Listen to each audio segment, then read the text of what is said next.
श्री चैतन्य मनोभीष्टं भूतले स्वयं रूपा कदा मह्यं ददाति स्वपदान्तिकम्।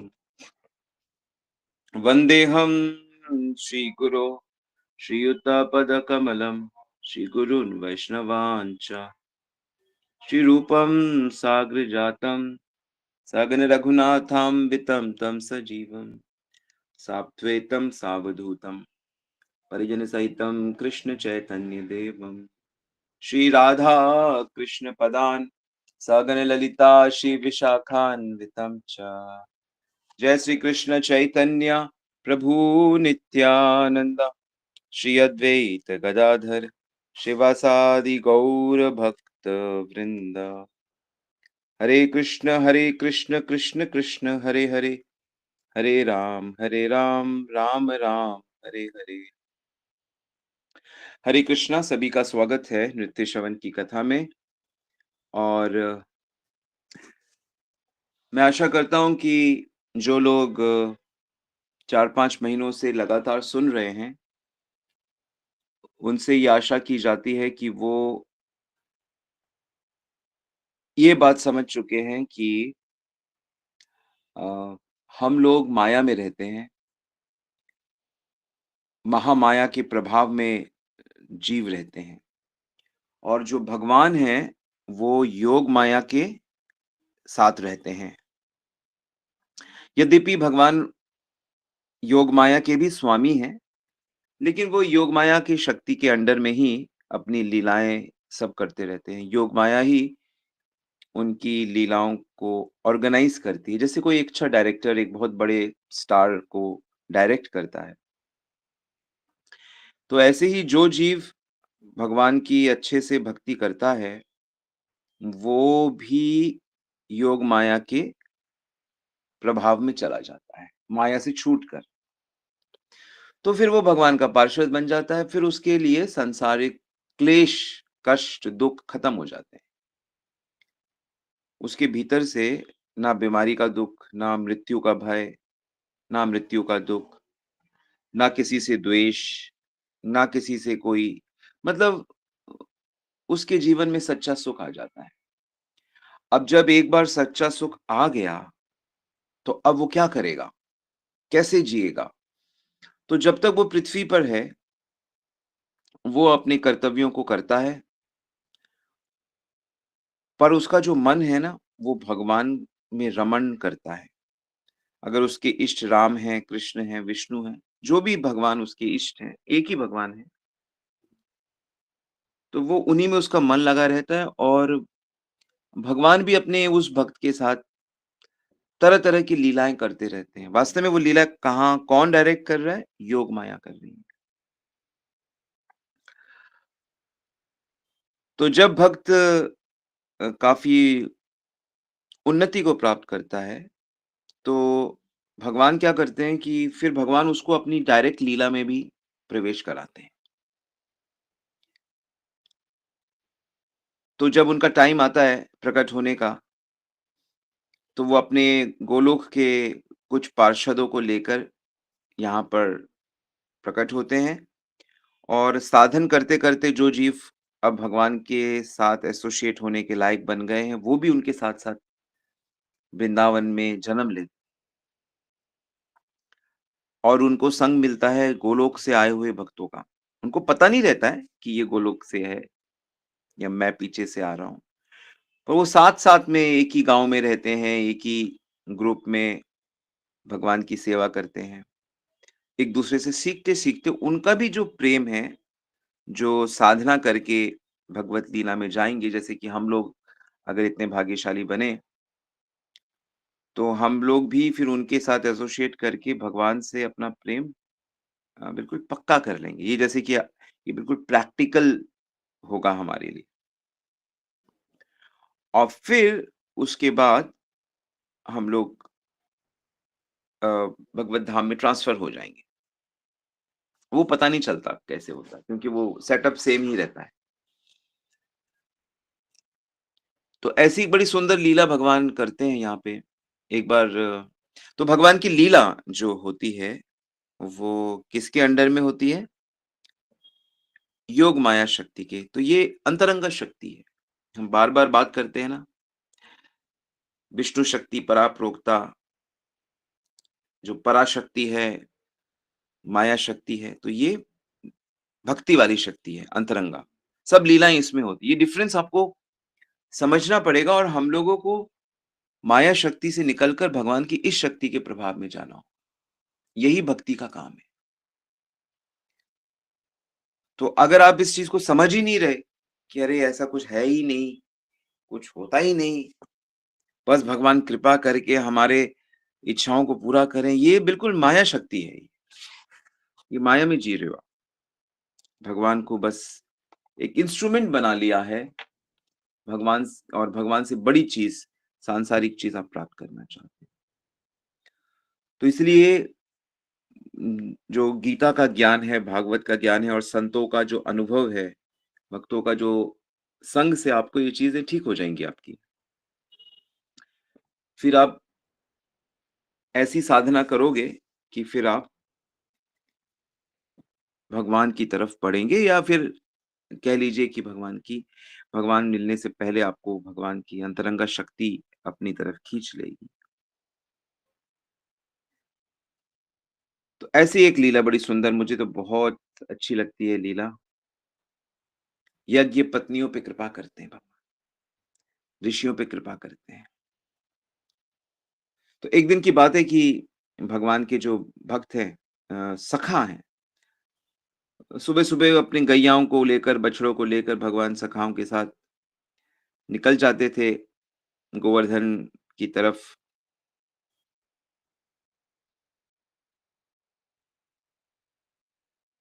तो उनके दोस्त कहते हैं कि भई जैसे कि राक्षसों को तुम मार देते हो कन्हैया, ऐसे ही ये भूख रूपी असुर भी हमें बड़ा तंग कर रहे हैं। बड़ी भूख लगी है आज। तो भैया भूख को मिटाने का कोई उपाय करो और उस दिन वो लोग मथुरा के आस-पास के जंगलों में होते हैं। तो श्री कृष्ण कहते हैं वास्तव में श्री कृष्ण का जो भी मूवमेंट होता है वो अपने भक्तों पे कृपा करने के लिए होता है ना? कृष्ण के रूप पहचानने मुश्किल होते हैं। कृष्ण भक्त रूप से भी आ जाते हैं, कृष्ण नाम रूप से भी आ जाते हैं, कथा रूप से भी आते हैं, मंदिर, विग्रह उनके अनंत रूप हैं। सर्वस्य पाणि पादं तत्, सर्वत्र शिरोमुखम्। तो उनके हज़ारों मुख हैं, हज़ारों कान हैं, वो कहीं से भी अपना काम कर लेते हैं। तो भगवान कहते हैं कृष्ण कहते हैं देखो मित्रों, यहाँ से थोड़ी दूर पे ना ये ब्राह्मण लोग स्वर्ग प्राप्ति के लिए अंगीरस नाम का यज्ञ कर रहे हैं। कृष्ण को तो सब पता है, वो तो अंतर्यामी है। तो कहते हैं ब्राह्मण लोग क्या प्राप्त करने के लिए? स्वर्ग प्राप्त करने। तो हमारे इस जगत के जो लोग हैं वो सब स्वर्ग का सुख चाहते हैं और स्वर्ग का सुख क्या है? दैहिक सुख है, सेंसुअल प्लेज़र। हुँ? तो इस शारीरिक सुख को प्राप्त करने के लिए लोग क्या-क्या नहीं करते। अपने दायरे में रह के तरह-तरह का नशा करते हैं, तरह-तरह के डांस होता है। हाँ, स्त्रियाँ नाचती हैं, स्त्री संग होता है, खान-पान की चीज़ें, नशे की चीज़ें। यही है भौतिक लोगों का मैक्सिमम, वो तो मैक्सिमम इतना ही जानते हैं।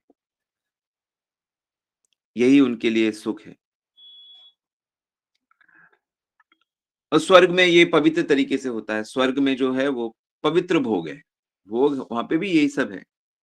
लेकिन वहाँ का संस्कृति कुछ ऐसा है कि उसमें दूषित नहीं होता उनका उनका देह दूषित नहीं होता।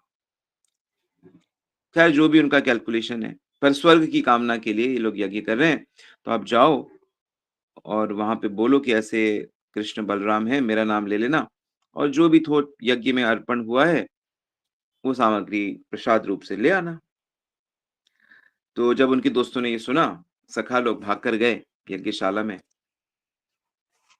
पहले तो उन्होंने प्रणाम किया उन ब्राह्मणों को और कहा कि हम लोग ऐसे ब्रज के ग्वाले हैं कृष्ण बलराम भी हमारे साथ आए। तो यहाँ पर आए हम सब लोगों को बहुत भूख लगी है। आप लोग अगर हमें थोड़ा भात दे दो, अन्न दे दो। तो आप तो सब जानते ही हो कि भूखे को भोजन खिलाना चाहिए। तो हमें थोड़ा भात दे दीजिए। और आपका यज्ञ तो बड़ा पवित्र यज्ञ है, क्योंकि जिस यज्ञ में पशु बलि होती है, जिस यज्ञ में मदिरा होती है, ऐसे यज्ञ में अन्न नहीं खाना चाहिए। ये तांत्रिक वगैरह लोग करते हैं इस तरह के। बाकी सब यज्ञ जो पवित्र हैं, उसमें कोई दोष नहीं होता। मतलब ये लोग जो कृष्ण के सखा हैं, वो सिद्धांत बताते हैं कि हमारा माँगना गलत नहीं है। तो ब्राह्मणों ने सुना कि कृष्ण बलराम भी इनके मित्र हैं और कृष्ण बलराम की ख्याति थी। पूरे भारत में कृष्ण की जो-जो लीलाएँ कृष्ण करते थे, जैसे कि कालिया की लीला, माखन चोरी की लीला, गोवर्धन उठाने की लीला और कितने सारे असुरों का वध उन्होंने किया था, तो उनकी बड़ी ख्याति थी। उनसे ज़्यादा ख्याति किसी की नहीं थी। और भगवान का तो ऐश्वर्य है, यश, उनसे ज़्यादा यश किसी का नहीं, उनका यश हमेशा रहता है। बाकी जो लोग फेमस हो जाते हैं, वो अपने यश को पचा नहीं पाते। फिर उनको थोड़ा-सा भी कोई उनको अपमान कर दे, तो उनको बड़ी चोट पहुँचती है। इसलिए जो भी ख्याति हो, जो भी यश हो, वो भगवान को भोग लगा देना चाहिए, भगवान को अर्पित कर देना चाहिए कि भगवान आप ही करवा रहे हो। सबसे अच्छा यश तो वैसे भगवत कोई आपको जाने कि आप भगवान के भक्त। अगर कोई आपको जाने कि ये तो भगवान के भक्त बन गए हैं, भक्त हैं, इस रूप से अगर आपको जाने, तो ये बहुत अच्छा यश है। ऐसे यश से आपकी प्रगति होती है।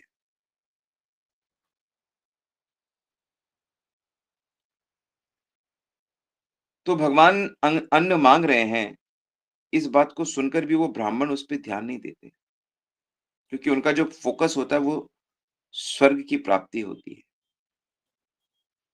हालाँकि ये ब्राह्मण थे, लेकिन ज्ञान नहीं था इनको। ज्ञान की दृष्टि से ये बालक ही थे। क्यों? क्योंकि ये भगवान को पहचान नहीं पाए।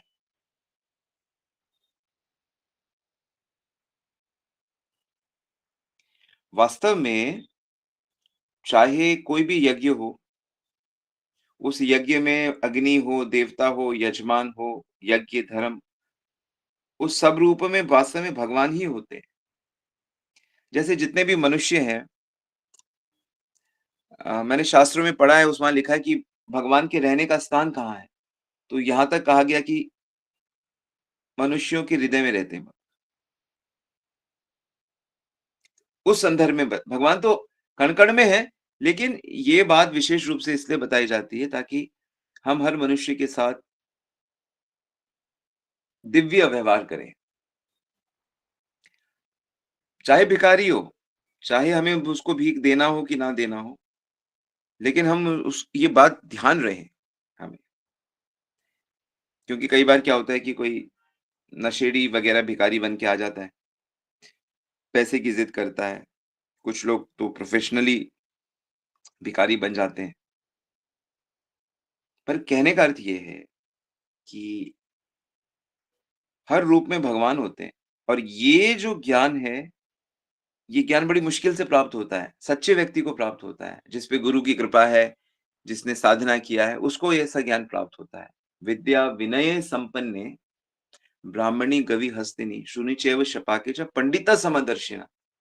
तो रियल ज्ञानी, रियल पंडित वो सबके अंदर ईश्वर का हमेशा अनुभव कर लेता है। तो ये ब्राह्मण लोग तो थे, लेकिन इनको ये ज्ञान नहीं था। भगवान खुद साक्षात अपने सखाओं के द्वारा भात माँग रहे हैं। लेकिन ये जो ब्राह्मण थे, इनको ये ज्ञान गीता पढ़ी थी इन्होंने भी, मतलब तब किसी और रूप में होगी। लेकिन वेद तो पढ़े थे, शास्त्र तो पढ़े थे, लेकिन ये अपने को शरीर ही मानते थे। भगवान को भी एक साधारण मनुष्य मान। सम्मान नहीं कर रहे। तो ब्राह्मणों ने ना हाँ, ना कुछ नहीं कहा, क्योंकि कई बार होता है ना कि कोई माँगता है तो हम लोग हाँ, ना कुछ नहीं कहते। तो ग्वालवाल ने इतनी बड़ी बात बोली कि हमें भूख लगी है और कृष्ण बलराम हमारे साथ हैं। तो बेचारे बड़े शर्मा गए कि अरे! यहाँ तो बहुत अपमान हो गया। तो चुपचाप कई सखा गए थे, छोटे-छोटे तो थे ही सब, तो सब वापस आ गए। तो जब वापस आ गए उन्होंने श्री कृष्ण को सारी घटना बताई, तो कृष्ण उनकी बात सुनकर हँसने लगे। तो उन्होंने देखो एक बड़ी सुंदर बात कही कृष्ण ने। कृष्ण ने कहा, "तात उपाकारण्य भगवान रहस्य जगदीश्वरा व्यजहार पुनः गोपाल दर्शन यल्लोक की किम गतिम।" कि देखो संसार में असफलता बार-बार मिलती है। भगवान कितना सुंदर बता रहे हैं कि बार-बार असफलता मिलती है, लेकिन उससे निराश नहीं होना है। मनुष्य को बार-बार प्रयत्न करना चाहिए और प्रयत्न करने से उसे सफलता मिल ही जाती है। कितनी सुंदर बात! हर बच्चे को, हर व्यक्ति को, हर माता को, पिता को, हर किसी को ये बात अपने जीवन में अप्लाई करनी चाहिए कि हम जो भी काम कर रहे हैं उसमें हमें अक्सर असफलता मिल जाती है, लेकिन हमें प्रयास नहीं छोड़ना। बार-बार प्रयास करने से सफलता मिल ही जाएगी। ये है भागवत पुराण दसम स्कंद के 23वें अध्याय का 13 नंबर श्लोक। 10, 23, 13 याद रहेगा? इसको आप चेक कर लेना। तो ऐसा करो मेरे दोस्तों, तुम लोग फिर से जाओ, लेकिन इस बार तुम उन ब्राह्मणों से नहीं, उनकी पत्नियों के पास जाओ और उनसे कहो कि राम और श्याम यहाँ आए हैं, तो वे तुम्हें जितना भोजन चाहोगी उतना दे देंगी, क्योंकि वो मुझसे बहुत प्रेम करती हैं। उनका मन सदा मुझ में लगा रहता है। तो यदि हम अपना मन भगवान में लगाएँगे, तो भगवान को पता चलती है कि इसने अपना मन मुझ में लगाया हुआ है। जैसे भगवान यहाँ साफ-साफ कह रहे हैं, "दस्यांति कामं मनम वः स्निग्धा मयूषिता धिया।" कि बिल्कुल कोमल उनका हृदय हो चुका है, स्निग्ध हृदय हो चुका है और उनका उन देवियों का, उन ब्राह्मणियों का मन मुझ में लगा हुआ है। तो अब की बार जो ग्वाल-बाल थे, वो उनकी पत्नियों की जो शाला थी, उसमें गए और वहाँ जाकर देखा कि वहाँ जो ब्राह्मणियाँ हैं, बड़े सुंदर क्योंकि यज्ञ हो रहा है। तो ब्राह्मणों का तो सबसे बड़ा उत्सव यज्ञ ही है, यज्ञ होना कोई बिल्कुल सुंदर-सुंदर वस्त्र पहने, गहने से सजी हुई ब्राह्मणों की पत्नियाँ, तो उन सबको बालक जाके प्रणाम करते हैं। अपना ग्रुप में जाते हैं 15-16 ब्राह्मण ग्वाल-बाल और प्रणाम करते हैं और और वही बात कहते हैं कि हम यहाँ श्री कृष्ण के साथ और बलराम जी के साथ आए हुए हैं। उन्होंने हमें आपके पास भेजा है। वो गैया चराते हुए बड़ी दूर निकल आए, तो बड़ी भूख लगी है माताओं, आप लोग हमें कुछ भोजन दे दो। तो ये जो सारी ब्राह्मणियाँ थी, तो बहुत समय से सुनती रहती थी कृष्ण की लीलाएँ। उनका मन तो पहले ही कृष्ण चुरा चुके थे और वो हमेशा उत्सुक रहती थी कि कृष्ण दिखते कैसे हैं? क्योंकि उनके सौंदर्य की बात भी सुनी, बल तो सुना ही, यश सुना ही, कि लीलाएँ सुनी। तो जैसे हम भक्त लोगों के अंदर भी ये लालसा रहती है कि हम श्री कृष्ण के दर्शन करें, दर्शन करें, दर्शन करें। तो पहले तो अपना मन उनमें लगाना पड़ेगा, पहली बात और दर्शन देना, ना देना ये कृष्ण का काम है। ये कृष्ण की इच्छा पे निर्भर करता है। तम एव ये वृणुते तनु स्वाम।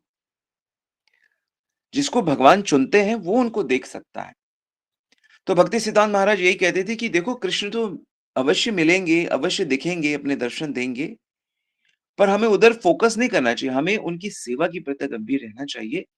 फिर भगवान अपने इच्छा अनुसार हमें देंगे, तो हम उनकी इच्छा के पीछे हैं।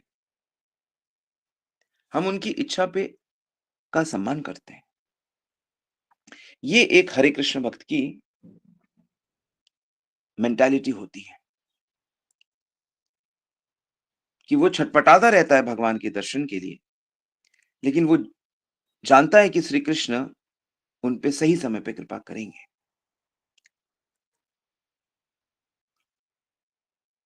तो जैसे ही इन ब्राह्मणियों को कृष्ण दर्शन की बात समझ आई कि अब हमें कृष्ण दिख सकते हैं,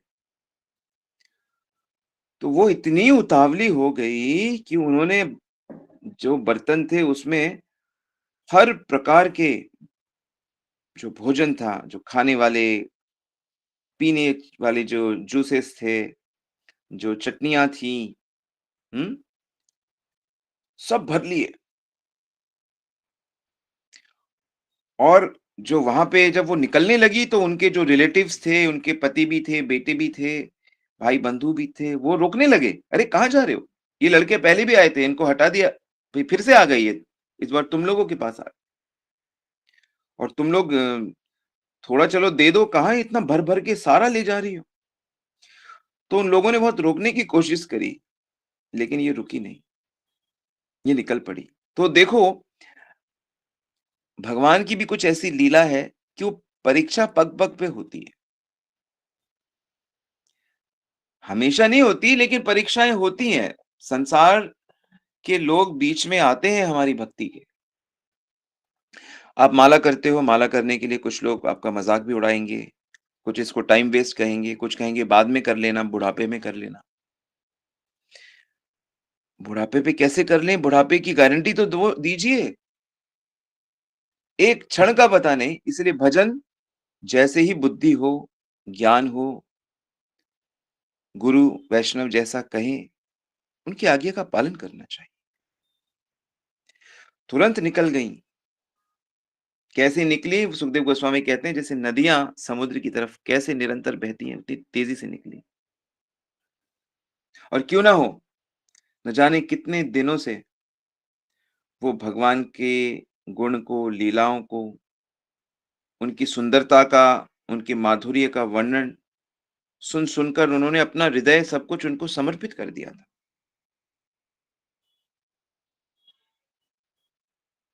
और जब वो लोग सब लोग ग्रुप में अपने सर पे इतना सारा यज्ञ का प्रसाद लेकर पहुँची, तो जमुना के तट पे देखती हैं कि सुंदर श्याम अपने मित्रों के साथ घिरे हुए बलराम जी के साथ बैठे हुए हैं। सांवला शरीर, सुनहरा पीतांबर झलमल-झलमल कर रहा है। गले में इतनी सुंदर उनकी वनमाला लटक रही है, मोर पंख, सारे शरीर में तरह-तरह के रंगों से चित्रकारी बनी हुई है कृष्ण की। जैसे आजकल तो लोग काले रंग का टैटू बना लेते हैं या तो श्री कृष्ण को उनके सखा लोग सजाते हैं। नए-नए कोपलों के गुच्छे शरीर में लटक रहे हैं, जैसे कि कोई नृत्य करने का जो नट होता है, नर्तक होता है, बिल्कुल तैयार है नाचने के लिए। एक हाथ अपने सखा के गले में रखा हुआ है, दूसरे हाथ में कमल का फूल पकड़ा हुआ है, कानों में कमल के जैसे कुंडल और सर पे घुंघराली जो उनके बाल, कृष्ण के बाल घुंघराले हैं, लटकते रहते हैं, कानों तक, गालों पर और मुस्कान हमेशा रहती है चेहरे पे। कृष्ण का चेहरा हमेशा प्रफुल्लित रहता है। तो अभी तक तो गुण सुने थे और जैसे ही देखा, तो ये सब की सब जो ब्राह्मणी थी, ये सब की सब प्रेम के रंग में रंग गईं, डूब गईं। आँखों से कृष्ण उनके दिल में चले गए और वो अपने दिल ही दिल में कृष्ण को बहुत जोर से आलिंगन कर रही,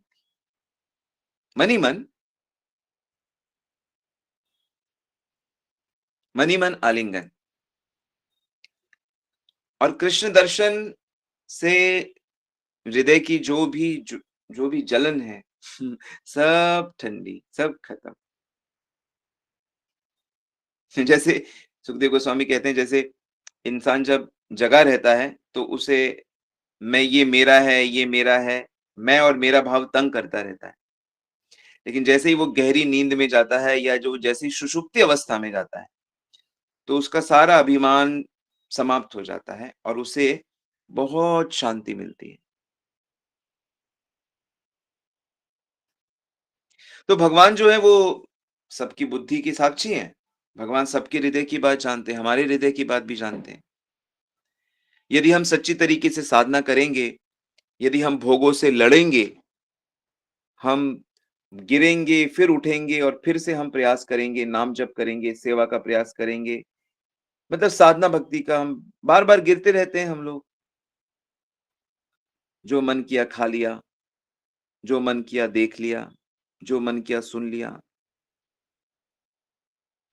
तो हम भोगों में बार-बार गिरते रहते हैं। तो बार-बार जब हम उठने लगेंगे, बार-बार जब हम प्रयास करेंगे, तो वो भगवान को बहुत अच्छा लगता है, क्योंकि भगवान हृदय की बात जानते हैं और भगवान साक्षी हैं। तो भगवान ने देखा कि ये ब्राह्मण पत्नी अपने भाई, बंधु, पति, पुत्र के रोकने पे भी सब छोड़-छाड़ कर मेरे दर्शन की लालसा से मेरे पास आई हैं, तो भगवान और दिव्य तरीके से एक और हँसी उनके मुख में आ गई और कहते हैं, स्वागत है। आप सब देवियों का महाभाग्यवती देवियों का स्वागत है। आओ, आओ ना बैठो। कहो हम आपका कैसे स्वागत करें? आप सब हमारी दर्शन की इच्छा से यहाँ आई हो और आप जैसे प्रेमियों के लिए तो ये बहुत अच्छी बात है। संसार में अपनी सच्ची भलाई समझने वाले जितने भी मनुष्य हैं, वह सब मुझसे प्रेम करते हैं। कितनी बड़ी बात भगवान ने कही कि संसार में जितने भी लोग अपनी भलाई समझते हैं कि हमारा असली में कल्याण क्या है, बुद्धिमान, वो अपने प्रियतम के समान मुझसे प्रेम करते हैं और ऐसा प्रेम करते हैं जिसमें वो कोई कामना नहीं होती इनकी। ना वो कोई संकोच करते हैं, ना उनको कोई कोई संशय रहता है और ना ही वो उसको छुपा पाते हैं मतलब प्रकट हो जाता है।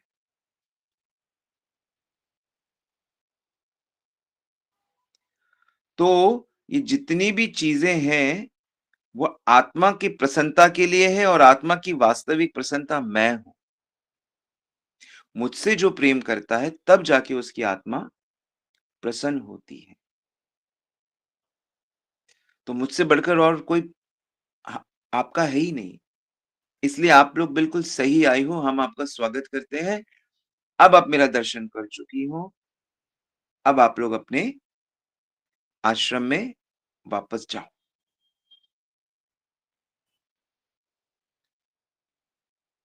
तो ये सुनकर जो ब्राह्मण पत्नियाँ हैं, वो कहती हैं, "अरे, अरे, अरे श्याम सुंदर, ये कैसी कठोर बात आपने कह दी?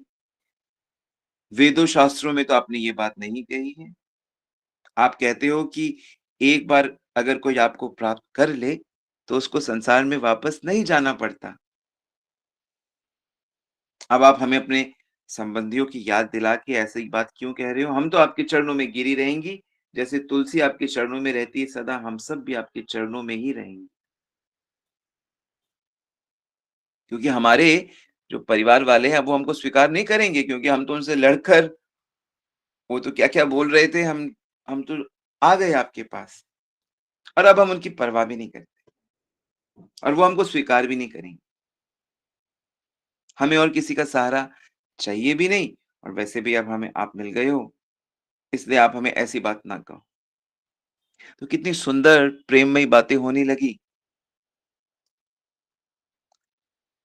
और कितने भाग्यशाली इन ब्राह्मण पत्नियों के नेत्र हैं कि वो साक्षात श्री कृष्ण को प्रेम भरी आँखों से देख रही हैं और ऐसे ही ये प्राप्त नहीं हुआ, कितने समय से वो भगवान की लीला कथा सब सुनते-सुनते, उनकी याद करते-करते, मन, बुद्धि उनमें लगाते-लगाते, वो साधना कर रही थी। कृष्ण वृंदावन में है, वो मथुरा में है, लेकिन हर जो जीव है, बुद्धिमान, भक्त, भक्तिमान, वो भगवान की साधना करते हैं। भगवान ने कहा, अरे देवियों घबराओ मत।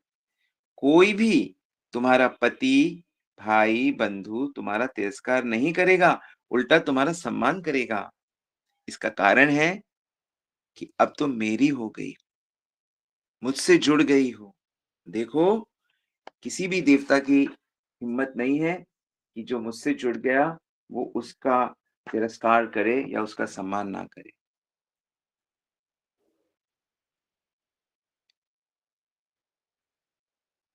तो इसलिए मुझ में और मन लगाओ, इससे तुम्हें सदा के लिए मेरी प्राप्ति हो जाएगी। तन्मयो मयि युञ्जाना आचिरान् माम अवाप्स्यथा।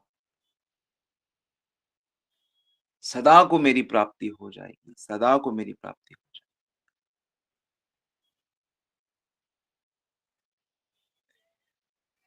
तो इस प्रकार भगवान ने उन सब देवियों को इस तरह का आश्वासन दिया और फिर 1-2 ब्राह्मणी तो ऐसी थी जिन्होंने वहीं पे प्राण त्याग दिए थे क्योंकि उनके पतियों ने उनको जाने ही नहीं दिया। वो सिद्ध स्वरूप में भगवान को प्राप्त हुई। ऐसी भी घटना पीछे घटी थी, इसी समय। तो ये बहुत दिव्य धरातल पर ये सब लीलाएँ चलती हैं। तो ये बड़ी सुंदर सी लीला है, छोटी-सी, प्यारी-सी। आगे चर्चा आगे करेंगे, अभी के लिए यहीं रुकते हैं। हरे कृष्ण।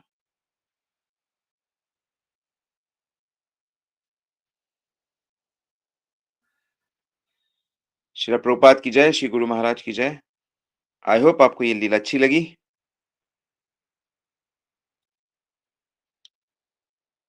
किसी का कोई प्रश्न है तो आप पूछ सकते हैं।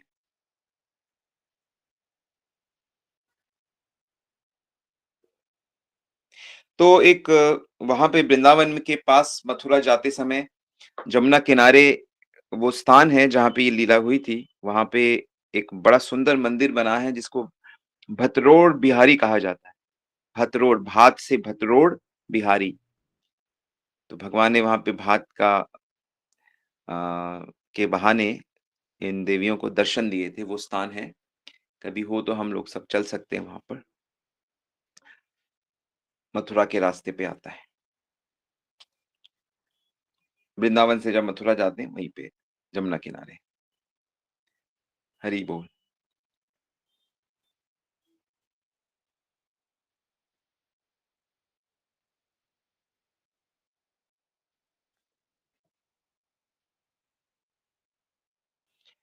ऑलराइट, तो हम लोग यहीं रुकते हैं। धन्यवाद सबका। वाञ्छाकल्पितरुभ्यश्च हरे कृपा कृष्णा प्रभु जी, एक क्वेश्चन है। हरि बोल। हरि बोल माता जी। अब हाँ देरी से प्रभु पूछ जी, रहे हो। जी। प्रभु जी हमें ये कैसे पता चलेगा, या किसी को भी कैसे पता चलेगा कि हम भगवान से किस भाव में, शांत में, दास्य में, माधुर्य में, वात्सल्य में, सख्य में? तो जैसे ही वो भाव प्रकट होंगे तो पता लग ही जाएगा। आप किस तरह से कृष्ण को देखते हो, किस तरह से उसके बारे में आपका किस भाव से मन उनसे कनेक्ट होता है। ठीक है? वो अपने आप ही प्रकट हो जाएगा। भाव के स्तर पे होता है माता जी।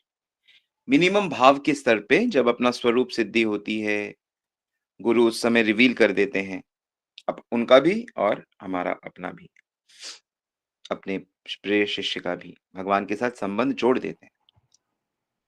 और उस अगर समय वो जी। अगर खुद को लगता हो कि हमारा माधुर्य भाव है, तो वो क्या सही लगता है या कोई भ्रम है? नहीं, खुद को ऐसे ऐसे चुनना नहीं चाहिए। जैसे हम लोग अभी क्या है ना कि पढ़ाई-लिखाई बहुत ज़्यादा करते हैं भक्त लोग। तो भक्ति रसामृत सिंधु में वो पढ़ते हैं कि ये सबसे श्रेष्ठ भाव है और ये से तो ऐसा लगता है कि नहीं हमें श्रेष्ठ चीज़ की प्राप्ति हो। तो ऐसा नहीं होना चाहिए। अभी तो साधन अवस्था है। साधन अवस्था में जब तक पूरी तरह से हृदय शुद्ध नहीं होता, जब तक संसार के बियॉन्ड नहीं जाते, तब तक इनका लवलेश भी प्राप्त नहीं होता है। जो भाव हैं, वो प्रेम भाव और प्रेम अवस्था में जाके ये सब चीज़ें शुरू होती हैं।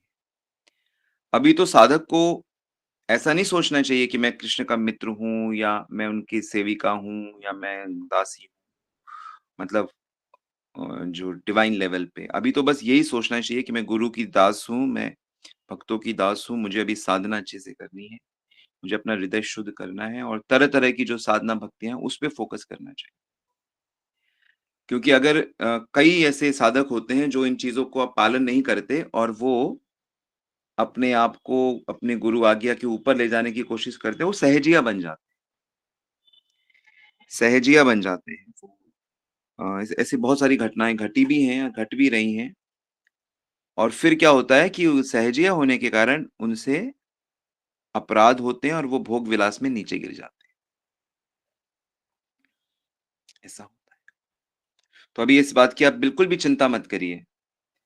आप चिंता करनी है, तो अपने हृदय को शुद्ध करने पे ज़्यादा फ़ोकस करिए, गुरु आज्ञा का पालन करने में फ़ोकस करिए और ये सब जो चीज़ें हैं बिल्कुल और भक्ति रसामृत सिंधु पढ़िए अच्छे से, भक्ति रसामृत सिंधु पूरा पढ़िए, तो उसमें सारी जो चीज़ें हैं, बिल्कुल स्पष्ट हो जाएँगी। ठीक है? ठीक है प्रभु जी। हरे कृष्ण।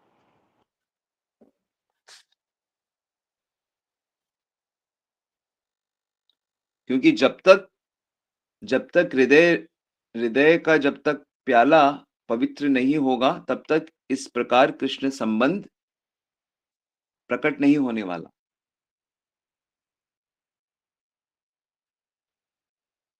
ये बड़ी महत्वपूर्ण बात है। हरि बोल।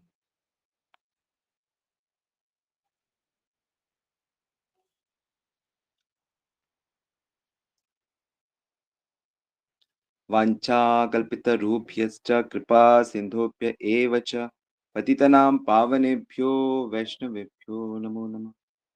जगद्गुरु श्रील प्रभुपाद की जय। श्री गुरु महाराज की जय। गौर प्रेमानंदी हरि।